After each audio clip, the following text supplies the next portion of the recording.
نحمده ونصلي على رسوله الكريم وعلى آله وأصحابه أجمعين ثم أما بعد فأعوذ بالله من الشيطان الرجيم بسم الله الرحمن الرحيم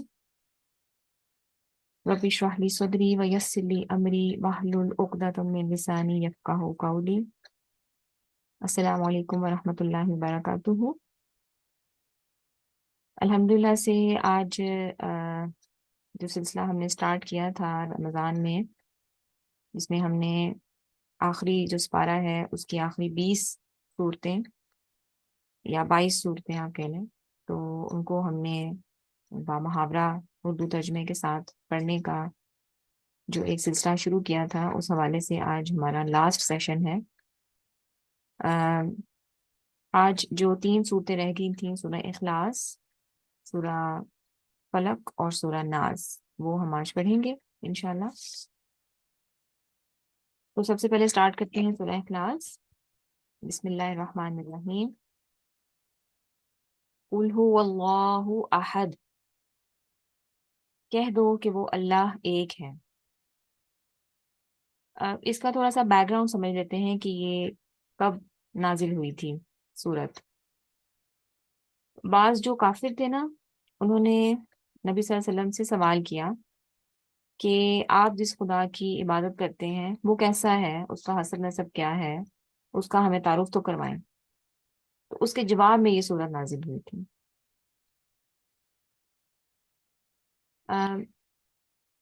اخلاص کا مطلب ہوتا ہے پیورٹی، جو خلوص کے ساتھ ہو، یعنی جس میں کسی قسم کا کوئی جو ہے وہ شک کی گنجائش نہ ہو۔ تو یہاں پہ جو ہے وہ اللہ تعالیٰ نے یہ آیات نازل کی ان کافروں کے جواب میں جو انہوں نے سوال کیے تھے۔ تو قل هو اللہ احد کہ کہا جا رہا ہے، نبی صلی اللہ علیہ وسلم سے کہا جا رہا ہے کہ ان سے کہہ دو کہ وہ اللہ ایک ہے۔ احد کا مطلب ہوتا ہے ایک، اور واحد بھی نہیں کہا گیا، واحد کا ہی مطلب ایک ہوتا ہے، لیکن واحد کے بعد جو ہے نا وہ گنتی سٹارٹ ہو جاتی ہے نا، جیسے عربی میں واحد اور ثانیہ، ثلاثہ اور اربع، اس طرح۔ لیکن احد کا مطلب ہوتا ہے ایک ایسا، یعنی کہ جو ہر لحاظ سے ایک ہے، نہ اس سے پہلے کچھ ہے نہ اس کے بعد کچھ ہے۔ وحدہ لا شریک، یعنی ہر لحاظ سے ایک ہونا۔ اس کی ذات کے نہ کوئی حصے ہیں نہ اجزاء ہیں، نہ ہی اس کی صفات کسی اور میں پائی جاتی ہیں۔ وہ اپنی ذات میں بھی ایک ہے، اپنی صفات میں بھی ایک ہے۔ اور یہاں جو ہے وہ کافروں سے یہ بات کہنا بھی مقصود ہے کہ جس رب کا تعارف آپ چاہ رہے ہیں وہ کوئی اور نہیں ہے، بلکہ وہ وہی اللہ ہے جس کو آپ بھی جانتے ہیں۔ اللہ کا لفظ جو ہے وہ عربوں کے لیے نیا لفظ نہیں تھا، دوسرے معبودوں کے لیے وہ الہ کا لفظ استعمال کرتے تھے، لیکن اللہ کے لیے وہ اللہ کا لفظ استعمال کرتے تھے۔ جب یہ جیسے ہم نے سورہ فیل میں پڑھا تھا، ابرہا نے جب خانہ کعبہ پر حملہ کیا تھا تو 360 بت پڑے ہوئے تھے خانہ کعبہ میں، لیکن اس وقت جو کفار مکہ تھے انہوں نے دعائیں مانگی تھیں کہ صرف اللہ ہی ہے، یعنی کہ اللہ سے دعائیں مانگی تھیں کہ وہ اس مصیبت سے ان کو بچائے، کیونکہ ڈیپ ان سائڈ ان کو بھی پتا تھا کہ اللہ کے سوا کوئی دوسرا الہ اس نازک وقت میں ان کی مدد نہیں کر سکتا۔ اور خانہ کعبہ کو بھی وہ بیت اللہ ہی کہتے تھے، وہ بیت الالہ نہیں کہتے تھے، بیت اللہ کہتے تھے، اللہ کا گھر۔ اور قرآن میں جو ہے وہ انہی کے اس عقیدے کو جگہ جگہ بیان بھی کیا گیا ہے، مشرکین عرب کا جو عقیدہ تھا اللہ کے بارے میں۔ مثال کے طور پر سورہ عنکبوت میں جیسے ہے کہ اگر ان سے پوچھیں کہ زمین اور آسمان کس نے بنائے تو یہ کہیں گے اللہ نے۔ سورہ زخرف میں ہے، اگر تم ان سے پوچھو کہ تمہیں کس نے پیدا کیا تو یہ کہیں گے اللہ نے۔ سورہ مومنون میں بھی ہے کہ ان سے پوچھو کہ ساتوں آسمان اور عرش کا مالک کون ہے تو کہیں گے اللہ ہے۔ سورہ یونس میں بھی ہے آیت نمبر 31 میں، ان سے پوچھو کہ کون تمہیں آسمان اور زمین سے رزق دیتا ہے، یہ سماعت اور بینائی کی جو قوتیں آپ کو دی گئی ہیں یہ کس کے اختیار میں ہے دینا، کون ہے جو مردے کو زندہ اور زندہ کو مردہ کرتا ہے، تو یہ ضرور کہیں گے اللہ۔ یعنی ان کو پتا تھا کہ اللہ تعالیٰ ہی یہ سب کچھ کرنے پہ قادر ہے، لیکن پھر بھی جو ہے وہ شرک کرنے سے باز نہیں آتے تھے۔ تو ان سے یہاں پہ کہا جا رہا ہے قل هو اللہ احد کہ اللہ ایک ہے، اس کے ساتھ کوئی کسی قسم کا شریک نہیں ہے۔ اللہ الصمد، وہ معبود برحق بے نیاز ہے۔ سمد کا مطلب ہوتا ہے ایک ایسا بادشاہ جس کو کسی کی محتاجگی نہیں ہوتی لیکن سارے اس کے محتاج ہوتے ہیں، اس کو کوئی فرق نہیں پڑتا. اگر جیسے ہم اللہ تعالیٰ کی عبادت کریں یا نہ کریں، اس کو تو اس سے کوئی فرق نہیں پڑتا، لیکن ہمیں فرق پڑتا ہے اگر اس کی اجازت نہ ہو تو ہمیں اگلا سانس بھی نہیں آئے گا. ہم اس کے محتاج ہیں، وہ ہمارا محتاج نہیں ہے. یہ حدیث قدسی بھی ہے. اللہ تعالیٰ فرماتا ہے کہ ازل سے لے کر ابد تک جتنے بھی جن اور انسان ہیں، اگر وہ نافرمان ہو جائیں. کس طرح نافرمان ہو؟ یعنی کہ ان کے دل نافرمان ہو جائیں، اس طرح جیسے ابلیس ہے، شیطان کا جو دل ہے، اس سے بڑا تو نافرمان کوئی نہیں ہے نا دنیا میں. اگر اس طرح کے بھی ان کے دل نافرمان ہو جائیں، شیطان جیسے بھی، تب بھی وہ اللہ کی بادشاہت میں کسی قسم کی کوئی کمی نہیں کر سکتے. اور اسی طرح ازل سے لے کر اب تک تمام جنوں اور تمام انسانوں کا دل اس طرح ہو جائے، یعنی ایسے متقی ہو جائے، تقوی والا ہو جائے، جیسے کہ نبی صلی اللہ علیہ وسلم کا تھا. ان سے زیادہ تو تقوی کسی میں نہیں تھا نا، کسی انسان میں نہیں تھا. تو اگر اس طرح کا بھی دل ہو جائے ان جنوں کا اور تمام انسانوں کا، ازل سے اب تک جو آئیں گے دنیا میں، جو آ چکے ہیں، تب بھی وہ اللہ تعالیٰ کی بادشاہت میں ذرہ برابر بھی اضافہ نہیں کر سکتے، کیونکہ وہ ان سب چیزوں سے بے نیاز ہے. ہم ہوں یا نہ ہوں، اس کو اس چیز سے کوئی فرق نہیں پڑتا. ٹھیک ہے؟ تو وہ سمد ہے، وہ بے نیاز ہے، وہ کسی کا محتاج نہیں ہے. ہم سب اس کے محتاج ہیں. عام طور پر اس سمد کا یا اس آیت کا ترجمہ ایسے کیا جاتا ہے کہ وہ بے نیاز ہے. بے نیاز وہ ہوتا ہے جس کو پرواہ نہیں ہوتی، لیکن پورا مطلب اس کا یہ ہے کہ آ، اس کو محتاجگی نہیں ہے لیکن اس کے محتاج ہیں سب. تو یہ کمپلیٹ اس کا میننگ ہے کہ اس کو محتاجگی نہیں لیکن ہمیں اس کی محتاجگی ہے. ٹھیک ہے؟ لم یلد ولم یولد، نہ کسی کا باپ ہے نہ کسی کا بیٹا ہے. یعنی نہ اس کی کوئی اولاد ہے نہ وہ کسی کی اولاد ہے. اب یہ دیکھیں، کسی کا باپ ہونا یا کسی کا بیٹا ہونا، کسی کا شوہر ہونا، یہ بھی تو ایک محتاجگی ہے. یعنی اگر آپ کی کوئی بیوی نہیں ہے تو پھر آپ کی اولاد کیسے ہوگی؟ تو اللہ تعالیٰ جو ہے اس چیز جو ہے وہ اس کو اس قسم کی محتاجگی نہیں ہے. ٹھیک ہے؟ یہ بھی تو محتاجگی کی نشانی ہے نا، بیوی ہوگی تو اولاد ہوگی، تو اس کی تو کوئی بیوی نہیں ہے. تو یہاں پر جو ہے ان کفرانہ عقائد کا رد کیا جا رہا ہے، جو کفار کے جو کفرانہ عقائد تھے کہ جی فرشتے جو ہیں وہ اللہ کی بیٹیاں ہیں، حضرت عیسیٰ علیہ السلام جو ہے وہ ان کا اللہ کا بیٹا ہے، حضرت عزیر علیہ السلام جو ہے وہ جو یہودی ہیں کہتے تھے یہ اللہ کا بیٹا ہے. تو یہاں پہ ان تمام چیزوں کی جو ہے نا تردید کی گئی ہے، اور اللہ تعالیٰ نے اس بات کی نفی جو ہے وہ قرآن میں اور بھی بہت سے مقامات پر کی ہے اس حوالے سے. جیسے سورہ نساء میں ہے آیت نمبر 171 میں کہ اللہ تعالیٰ پاک ہے اس بات سے کہ اس کا کوئی بیٹا ہو. اس طرح سورہ صافات میں بھی ہے کہ یہ لوگ من گھڑت بات کہتے ہیں کہ اللہ تعالیٰ اولاد رکھتا ہے. سورہ مومنون میں بھی ہے آیت نمبر 91 میں کہ اللہ نے کسی کو بیٹا نہیں بنایا اور کوئی دوسرا خدا اس کے ساتھ نہیں ہے. ٹھیک ہے؟ تو نہ اس کا، نہ کسی کا باپ ہے اور نہ کسی کا وہ بیٹا ہے.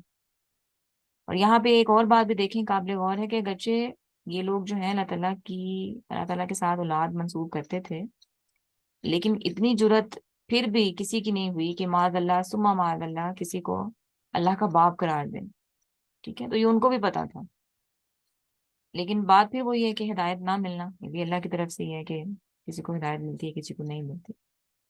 تو ان آیات میں جو ہے وہ ہر پہلو سے ان لوگوں کے اس کفرانہ عقیدے کی نفی کی گئی ہے جو اللہ تعالیٰ کے لیے حسب نسب یا اولاد تجویز کرتے تھے.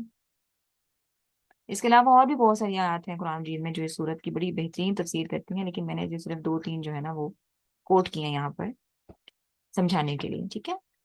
اگلی آیت ہے وَلَمْ يَكُنْ لَهُ كُفُوًا أَحَدٌ، اور کوئی اس کا ہمسر نہیں، یعنی کوئی اس کے برابر کا نہیں ہے، کوئی اس کے جوڑ کا نہیں ہے، کوئی اس کا ہم پلہ نہیں ہے. نہ کبھی تھا، نہ کوئی ہے، اور نہ ہی کبھی ہوگا، نہ کبھی ہو سکتا ہے، جو اللہ کی مانند ہو، جو اس کا ہم مرتبہ ہو، جو اس کی صفات میں، اس کے اختیارات میں، اس کے کاموں میں اس سے کسی قسم کا بھی یا کسی بھی درجے میں اس کے ساتھ کوئی مشابہت رکھتا ہو. توحید جو ہے وہ اس کی 3 کیٹیگریز ہے نا توحید کی. ایک ہے ربوبیت، ایک ہے الوہیت، اور ایک ہے اس کی صفات. کہ اللہ تعالیٰ جو ہے رب ہے، کہ اللہ ہی رب ہے، رب العالمین ہے. اس کو کہتے ہیں کہ ربوبیت، یہ ربوبیت ہے. اور الوہیت کا مطلب ہوتا ہے کہ آ، عبادت کے لائق جو ہے وہ صرف اللہ تعالیٰ کی ذات ہے. یعنی اس میں، یعنی اپنی عبادات میں جو ہے وہ کسی کو شریک نہ کرنا، یہ ہوتا ہے الوہیت. تو یہ بھی توحید کا ایک حصہ ہے. نماز بھی اس کے لیے ہے، روزہ بھی اس کے لیے، زکوٰۃ بھی اس کے لیے. آپ کوئی نیک کام کر رہے ہیں، یعنی کوئی عبادت یعنی آپ کر رہے ہیں، کوئی نوافل پڑھ رہے ہیں، قرآن پڑھ رہے ہیں، یا کسی قسم کی کوئی عبادت کر رہے ہیں، سجدے کر رہے ہیں، تو یہ صرف اور صرف اللہ ہی اس کا حقدار ہے، اور کوئی نہیں. اور اسی طرح جو اس کی صفات ہیں، یہ صفات میں بھی وہ اکیلا ہے. وہ حی ہے، وہ قیوم ہے، وہ رازق ہے، وہ عالم ہے، وہ خبیر ہے، وہ رب ذوالجلال ہے، رحمان ہے، رحیم ہے. تو اس کی ساری صفات جو ہیں وہ کسی اور میں وہ صفات نہیں ہیں. تو یہ ساری جو ہیں وہ توحید میں آتی ہیں. اور اس سورہ کے حوالے سے جو ہے وہ حدیث بھی ہے. آپ صلی اللہ علیہ وسلم نے دعا فرمایا، صحابہ بیٹھے ہوئے تھے تو ان سے کہا کہ تم رات کو 1/3 قرآن پڑھ کے کیوں نہیں سوتے؟ تو صحابہ نے کہا کہ 1/3 قرآن، یعنی 1/3 قرآن بنتا ہے تقریباً 10 سپارے بنتے ہیں. تو صحابہ نے حیران ہو کے پوچھا کہ یا رسول اللہ، ہم ایک رات میں 10 سپارے یعنی 1/3 قرآن ہم کس طرح پڑھیں؟ یہ کیسے ممکن ہے؟ تو پھر محمد صلی اللہ علیہ وسلم نے فرمایا کہ سورہ اخلاص پڑھ کے سویا کرو. یہ 1/3 قرآن کے 1/3 حصے کے برابر ہے. تو علماء جو ہیں وہ اس حدیث کی اس طرح سے بھی تشریح کرتے ہیں کہ 1/3 حصے میں، یعنی قرآن کا جو 1/3 حصہ ہے نا، اس میں اللہ تعالیٰ کی توحید اور وحدانیت کے بارے میں بات کی گئی ہے. اور یہ جو صورت ہے یہ بھی اللہ تعالیٰ کی وحدانیت بیان کرتی ہے، تو اس لیے اس کو قرآن کا 1/3 حصہ کہا گیا. اور اس میں ہر قسم کے جو شرک ہے اس کی نفی کی گئی، کیونکہ شرک ایک ایسا گناہ ہے جو کبھی معاف نہیں ہوگا. اور یہاں پہ ایک اور بات بھی قابل غور ہے کہ جو شرک ہے نا، وہ بھی دو طرح کے ہوتے ہیں. ایک ہوتا ہے شرک اصغر، یعنی کہ چھوٹا گناہ، چھوٹا شرک. اور ایک ہوتا ہے شرک کبیرہ، جو ایک بڑا شرک ہوتا ہے. ایک تو وہ شرک ہے نا، شرک کبیرہ، جس کو ہم سبھی جانتے ہیں، جیسے بتوں کو نہیں پوجنا، کسی اور کے آگے سجدہ نہیں کرنا، دعا کسی کے آگے نہیں مانگنی. ٹھیک ہے، یہ جو ہے وہ، یہ تو ہم سب کو ہی پتا ہے. اور جو نہیں، مطلب جو ایک صاف صاف چیز ہے جو سب کو پتا ہے. ایک شرک اصغر جو ہے نا، یہ ہم میں سے بہت سارے لوگوں کو نہیں پتا، اور ہم وہ کر رہے ہوتے ہیں. فار ایگزامپل، اگر آپ تعویذ پہنتے ہیں، ٹھیک ہے، تعویذ آپ نے اس عقیدے کے ساتھ پہن لی ہے کہ یہ تعویذ جو ہے وہ ہر قسم کے شر سے، یا کسی جن بھوت سے، یا کسی قسم کی جو ہے وہ برائی سے، کہنے کہ میری حفاظت کرے گا. نہیں، اگر اس پر توکل ہو جائے آپ کا کہ یہی مجھے بچائے گا، تعویذ میں نے پہن لیا، بس میری تو حفاظت ہو گئی، تو یہ یہ ایک یہ ایک بہت بڑا شرک ہے. اگر آپ کا عقیدہ اس کے اوپر پکا ہو جائے تو اللہ کے اوپر تو عقیدہ آپ کا ہٹ گیا نا. پھر آپ کا جو بلیف ہے وہ کس کے اوپر آ گیا؟ تعویذ کے اوپر. اسی طرح اگر آپ کسی نجومی کے پاس جاتے ہیں، اس سے آپ فیوچر اپنا پوچھتے ہیں کہ جی میرا فیوچر بتائیں، ہاتھ پہ لکیریں دکھا رہے ہیں، یا جو ہے جیسے کہ سٹارز بھی ہیں، ہوروسکوپ جو ہوتا ہے کہ جی آج کا دن کیسا گزرے گا، اور یہ ہوا وہ ہے، تو ان کے اوپر بھی بلیو کرنا یا ان کو بھی دیکھنا منع فرمایا گیا ہے. یہ بھی شرک اصغر میں آ جاتا ہے. تو ہم پرستی ہے، جیسے فلاں جو ہے وہ منحوس ہے، جب سے وہ ہماری زندگی میں آئی ہے، یا جب سے یہ کام ہوا ہے تب سے ہماری لائف میں پرابلمس آ رہی ہیں، یا کالی بلی رستہ کاٹ گئی ہے، یا وہ کوے جو ہیں وہ بیٹھے ہوئے تھے چھت کے اوپر دو، تو یہ نحوست ہے، یا کوئی برا کام ہوگا. تو یہ ساری توہم پرستیاں جو ہیں یہ شرک اصغر ہے. ایسا اسلام میں کچھ نہیں ہے. تو اللہ کے فیصلوں سے ناراض ہو جانا، جیسے تقدیر سے ناراض ہو جانا، ام، آپ جو ہیں وہ اللہ کے فیصلوں پہ راضی نہیں ہیں، آپ اداس رہتے ہیں، ناراض رہتے ہیں کہ میرے ساتھ بھی ایسا کیوں ہوا، فلاں کے ساتھ تو نہیں ہوتا. تو اللہ تعالیٰ نے جو ڈویژن کی ہوئی ہے نعمتوں کی، کسی کو زیادہ دیا ہے، کسی کو کم دیا ہے، تو اس پہ ناراض رہنا، تو یہ بھی ایک شرک اصغر بھی ہے. تو ہمیں خیال رکھنا چاہیے کہ چھوٹے سے چھوٹا شرک بھی نہ ہو. اور کثرت سے جو ہے ہمیں اس چیز سے پناہ مانگنی چاہیے، کیونکہ شرک اصغر کرتے کرتے جو ہے کب ان پہ بلیف ہمارا پکا ہو جائے اور وہ شرک کبیرہ میں کنورٹ ہو جائے، ہمیں پتہ نہیں چلتا. ٹھیک ہے، تو اس چیز کا خاص خیال جو ہے وہ ہمیں رکھنا ہے، کیونکہ شرک جو ہے وہ ایک ایسا گناہ ہے جس کی معافی نہیں ہے. تو سورہ اخلاص جو ہے اللہ تعالیٰ کی توحید پر ہے، اور اللہ تعالیٰ کے ساتھ جو شرک کرتے ہیں لوگ، ان کے بارے میں جو ہے ان کے عقائد کے بارے میں نفی کی گئی ہے. ٹھیک ہے. اگلی جو سورت ہے سورہ فلق اور سورہ ناس، وہ ہم سٹارٹ کرتے ہیں. وہ میں یہاں سے اوپن کر لیتی ہوں سورہ فلق. کیا آپ کو یہ نظر آ رہی ہوگی؟